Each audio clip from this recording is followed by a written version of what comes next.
নমস্কার, আমি অর্পিতা। আপনাদের সবাইকে স্বাগত জানাই সেন চৌধুরীর রান্নাঘরে।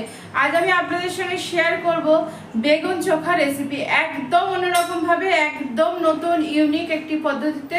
প্লিজ ভিডিওটি প্রথম থেকে শেষ পর্যন্ত দেখতে থাকুন, স্কিপ না করে। আশা করি আপনাদের খুব ভালো লাগবে। চলুন রান্নাটা সরাসরি শুরু করা যাক। দেখুন, এখানে আমি বেগুন নিয়ে নিয়েছি। বেগুনটাকে আমি এরকম লম্বা লম্বা করে কেটে নুন হলুদ মাখিয়ে রেখেছি। এটা কিন্তু নুন হলুদ মাখিয়ে 10-15 মিনিট রাখতে হবে, সেজন্য আমি যাতে তাড়াতাড়ি হয় আমি আগে থেকে একটু মাখিয়ে রেখে দিয়েছি। প্রত্যেকটা বেগুনে যেন নুন হলুদ খুব ভালো করে লাগানো হয়। দেখুন, প্রত্যেকটা বেগুনে আমি নুন হলুদ খুব ভালো করে লাগিয়ে নিয়েছি। নুন হলুদ লাগালে কি হয়, 15 মিনিট আগে লাগালে তেলটা খুব কম লাগে। আর এই দেখুন, পুরো জলটা ছেড়ে এসেছে। এই জলটাকে কিন্তু আমি ফেলে দেবো। চলুন এবার রান্নাটা শুরু করি। দেখুন, এখানে আমি তাওয়া বসিয়ে দিয়েছি। তাওয়াটাকে কিন্তু প্রথমে খুব ভালো করে গরম করে নিতে হবে। আমার তাওয়াটা কিন্তু খুব ভালো করে গরম হয়ে গেছে। এবার আমি এর মধ্যে দিয়ে দিচ্ছি সাদা তেল। দেখুন, এবার তেলটাকেও আমি গরম করে নেব। দেখুন, তেলটা আমার গরম হয়ে গেছে। এবার আমি এক এক করে বেগুনগুলো তেলে আমি ভেজে নেব। গ্যাসের ফ্লেমটা একটু কমিয়ে দেবো। ভিডিওটা কিন্তু স্কিপ না করে প্রথম থেকে শেষ পর্যন্ত দেখতে থাকুন, নাহলে অনেক কিছু কিন্তু মিস করবেন। আমি আরও অনেক কিছু দেবো, অনেক কিছু মেশাবো।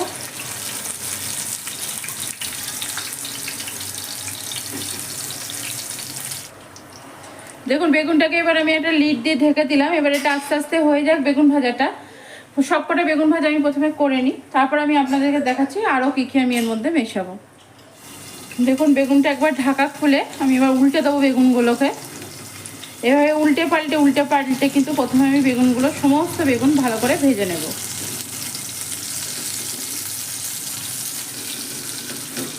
এখন আবারও আমি ঢেকে দিলাম। এইভাবে ঢেকে ভালো করে আবার আমি ফ্রাই করে নেব।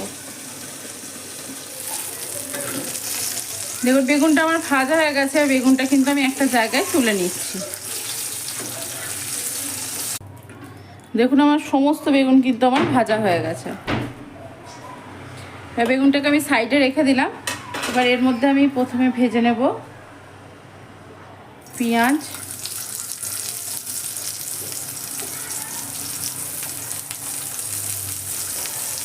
আর দিয়ে দেবো আলু, গোল গোল করে কেটে রাখা আলু।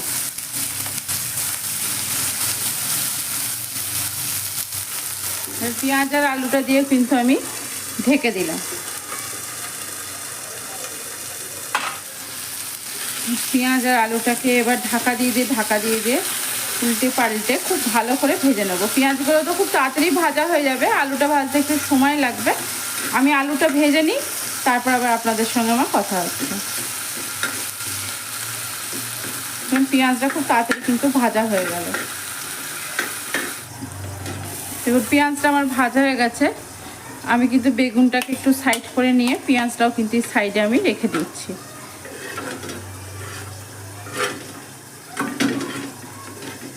আলুগুলো আমি রেখে নিলাম। আলুগুলো প্রায় ভাজা হয়ে এসছে। গ্যাসের ফ্লেমটা একটু বাড়িয়ে দিয়ে আমি এর মধ্যে দিয়ে দিচ্ছি এবার বড় সাইজের একটা টমেটো, এরকম অর্ধেক করে কেটে দিয়ে দিচ্ছি। কিছু মটরশুঁটি একদম খোসা সমেত দিয়ে দিচ্ছি। আমি 1 মুঠো রসুন আর দেবো কিছু লঙ্কা, শুকনো লঙ্কা, এভাবে মাঝখান থেকে ফাটিয়ে নিয়ে।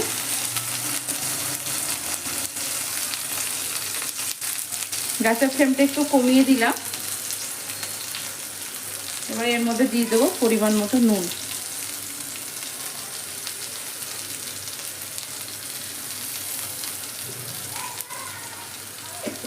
নুন দিয়ে এবার এটাকে আমি গ্যাসের তাওয়াটাকে আমি ঢেকে দিলাম। আর কিন্তু আমি তেল অ্যাড করিনি, আপনারাও কিন্তু তেল অ্যাড করবেন না। দেখুন, মাঝখানে একবার ঢাকনাটা খুলে আমি জাস্ট এইভাবে উল্টে দেবো মটরশুঁটিগুলোকে। টমেটোটাকে এইভাবে একবার উল্টে দেবো। রসুনগুলোকে আমি মিডিলে একটু দিয়ে দেবো। দেখুন, আবারও আমি ঢাকনাটা খুলে দিলাম। খুলে দিয়ে আমার হয়ে গেছে একদম পারফেক্ট। টমেটোটাও দেখুন খুব সুন্দর সেদ্ধ হয়ে গেছে।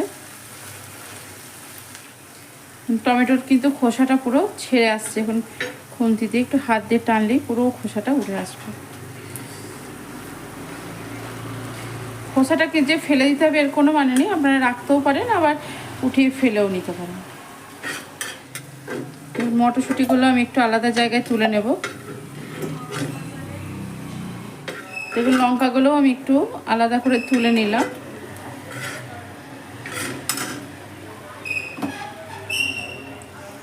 এবার এই টমেটো আর রসুন ভাজাটাও কিন্তু আমি বেগুনের ওপর দিয়ে দিলাম।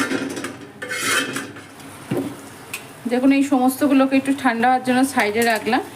এবার তাওয়ার মধ্যে সামান্য একটু তেল দেবো, এই 1/2 চামচ মতো একটু তেল দিলাম। তেলটাকে আমি খুব ভালো করে প্রথমে গরম করে নেব।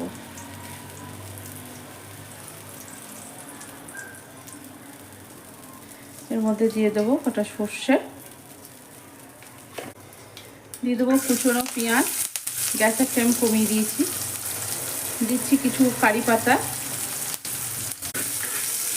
পাতা, সর্ষে আর পেঁয়াজটা একটু নেড়ে নেবো আমি হালকা করে, বেশি নাড়বো না, কোনো আপনার একদম নরম করতে হবে এটা নয়, জাস্ট এইটুকু নেড়ে নিলাম। দিয়ে দিলাম ধনে পাতা। এবার গ্যাসের ফ্লেমটাকে একবার হাই করে এই 30 থেকে 35 সেকেন্ড মতো একটু হাই করে রাখবো। হাই করে গ্যাসের ফ্লেমটাকে এবার অফ করে দিলাম। অফ করে দিয়ে এটা আমি তাওয়াতেই রেখে দিলাম। এখনও কিন্তু আরও একটা আমি ইনগ্রিডিয়েন্টস এর মধ্যে মেশাবো, সেটা আমি আপনাদেরকে দেখাচ্ছি। প্রথমে আমি ওগুলোকে একটু মেখে নিই। দেখুন এবার মটরশুঁটিটাকে এরকম করে ছাড়িয়ে নিচ্ছি।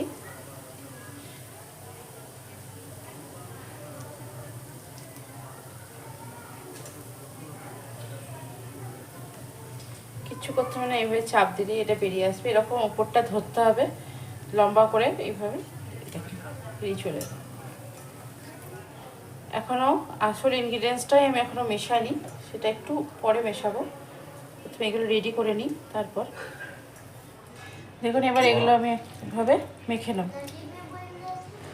দেখুন আমি যে পেঁয়াজ, কারি পাতা আর ধনে পাতাটা মিশিয়ে একটু ভেজে রেখেছিলাম, সেই তরকাটা এর মধ্যে আমি দিয়ে দিলাম।